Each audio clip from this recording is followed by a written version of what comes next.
Olá a todos e todas, sejam bem-vindos ao nosso canal. Meu nome é Tayane Dantas, sou pedagoga do IFBA Campus Irecê e estou aqui para falar hoje da metodologia do ensino não presencial. Nós já temos um vídeo no canal sobre metodologia, que é 20 dicas para melhorar sua aula. Eu sugiro que todos os professores que estão aqui nesse momento verifiquem o outro vídeo primeiro, que é um vídeo geral sobre metodologia que pode ser totalmente adaptado ao ensino remoto. Então, a metodologia, o ensino remoto não é um ensino, ele tem características diferentes, mas a base do processo de ensino-aprendizagem continua a mesma. As dicas de lá do ensino remoto poderão ser adaptadas, com pouquíssimas exceções, ao ensino do presencial, podem ser adaptadas ao ensino remoto, com poucas adaptações. Mas aqui eu vim praticamente falar mais a respeito da experiência que nós já tivemos no ensino remoto e da avaliação que os meninos fizeram dessa experiência e as sugestões deles, Então, metodologia de ensino remoto a partir da perspectiva dos alunos após uma experiência no ensino remoto que nós tivemos no IFBA no ano passado. Sobre metodologia de ensino, uma coisa que é interessante a gente destacar é que é importante o professor priorizar diferentes metodologias para que elas alcancem todos os alunos, porque os alunos aprendem de forma diferente. Então, você não trabalhar todas as suas aulas com slides ou com todas as aulas com exposição oral, todas as aulas apenas com resolução de exercícios. É importante que você diversifique as metodologias para que você alcance todas as formas que os alunos têm de aprender. Então, essa é uma dica importante. A exposição deve ser dialogada, Claro que no ensino remoto você não consegue dialogar de forma tão frequente e intensa quanto no presencial, mas é importante que você continue fazendo perguntas, Continue trazendo reflexões para continuar mantendo a atenção do aluno. Se você faz uma aula expositiva simplesmente com a sequência dos conteúdos, muitas vezes é mais fácil do aluno se distrair.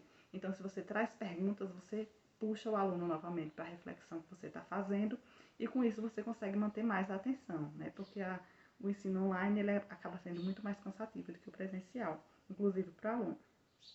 O que mais de dica geral, Se você trabalha com slides, você priorize vídeos, imagens, não slide de texto corrido, Porque um slide, assim como um cartaz de texto corrido com letras pequenas, a gente não recomenda que os alunos façam na exposição de seminário, por exemplo, a gente não recomenda que o professor faça um longo texto transmitido por slide. O interessante mais é que o professor coloque tópicos e aí ele explique aqueles tópicos, porque o texto corrido o aluno já tem acesso, É importante que o professor vá lá sistematizar, facilitar a compreensão desse texto corrido e não colocar a exposição desse texto para o aluno. Então, os slides com tópicos, imagens, vídeos, sempre que você achar que ele é interessante. Mas não esquecer também da importância do diálogo, da aula expositiva. Você pode indicar links, mandar vídeos, explicar o objetivo daquele vídeo no conteúdo. É interessante que você pode e deve dinamizar mais a aula a partir do ensino remoto, Usar essas tecnologias a nosso favor. A orientação por escrito de todas as atividades assíncronas no grupo, Você pode ter um grupo de trabalho para isso e você trazer essas orientações por escrito, porque se é assíncrona, você não está diretamente com o aluno, então você precisa deixar essa orientação bem clara para ele. A organização é a palavra-chave, da metodologia bem-sucedida, O planejamento bem executado e uma organização tanto do professor quanto do estudante, elas vão redundar em sucesso nas AEMPs. Então, a organização é fundamental antes, durante e depois da aula.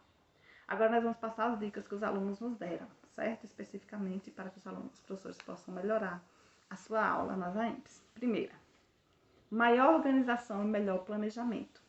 Muitas vezes os professores acham que os alunos não percebem que ele está sendo desorganizado, que ele não planejou direito aquele momento, que ele não passa a sequência lógica para os alunos, mas os alunos percebem e eles sabem que isso pode ser melhorado. Então, uma dica muito comum foi maior organização e melhor planejamento do professor. Isso é fundamental.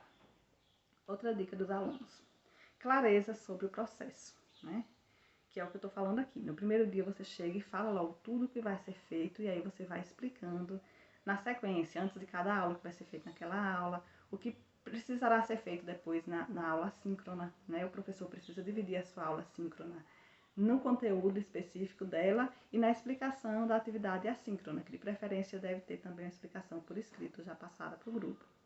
Então, organização, planejamento, clareza sobre o processo. Outra sugestão deles, né, que é adiantar quais serão os conteúdos trabalhados, aí inclui planejamento também. Você deixar que o aluno tenha essa possibilidade de ser um aluno excelente, que é aquele aluno que estuda antes do conteúdo ser trabalhado. É importante que a gente dê essa possibilidade aos nossos alunos. A objetividade na aula, né? A aula online é cansativa para todos nós. Nós participamos de muitas reuniões, a gente sabe que esse processo é muito desgastante, é mais desgastante do que o presencial.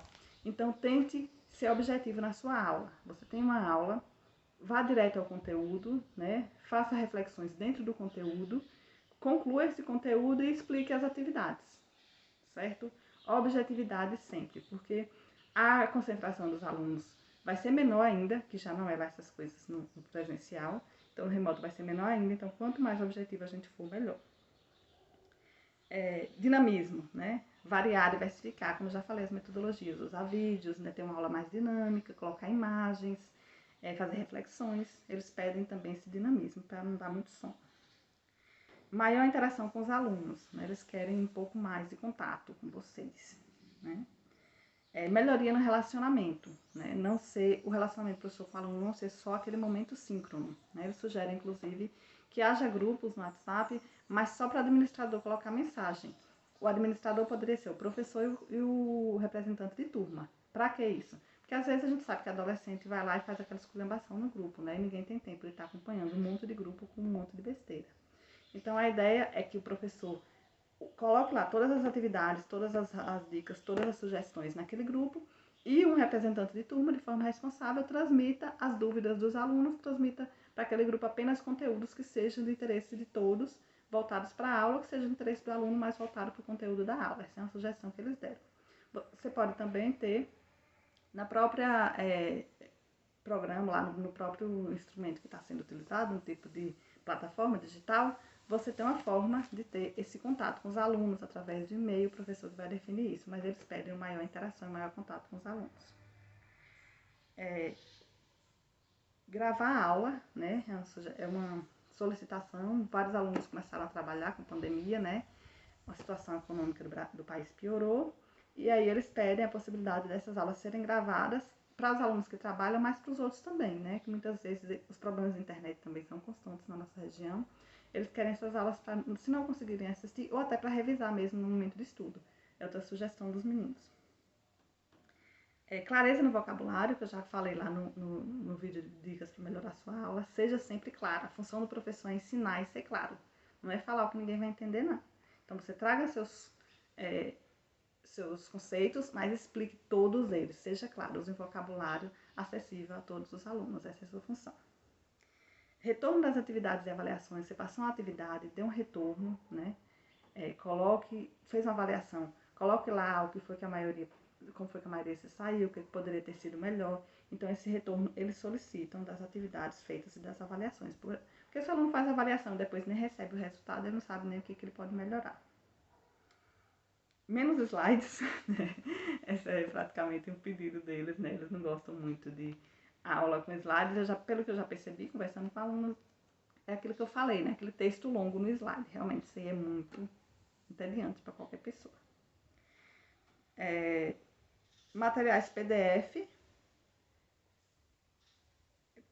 porque muitas vezes o aluno, apesar de estarmos na era digital, a gente acha que o aluno tem muito acesso ao conhecimento. Não. O aluno tem muito acesso a coisa besta, né, nessa era digital, porcaria. Mas o acesso ao conhecimento não é tão simples assim, ele não aumentou tanto. Tem mais facilidade, mas eles precisam saber onde encontrar. Então é importante que o professor diga a ele, né, canais, materiais onde ele pode encontrar e passe os materiais mesmo de sua aula, os conteúdos em PDF, porque a gente acha que eles encontram fácil, mas nem sempre é assim. Então a outra dica é passar esses materiais em PDF. São essas as dicas dos meninos, né? É isso que a gente tem para refletir sobre a metodologia de ensino presencial e tenho certeza que será um sucesso. Gratidão a todos que ficaram até aqui.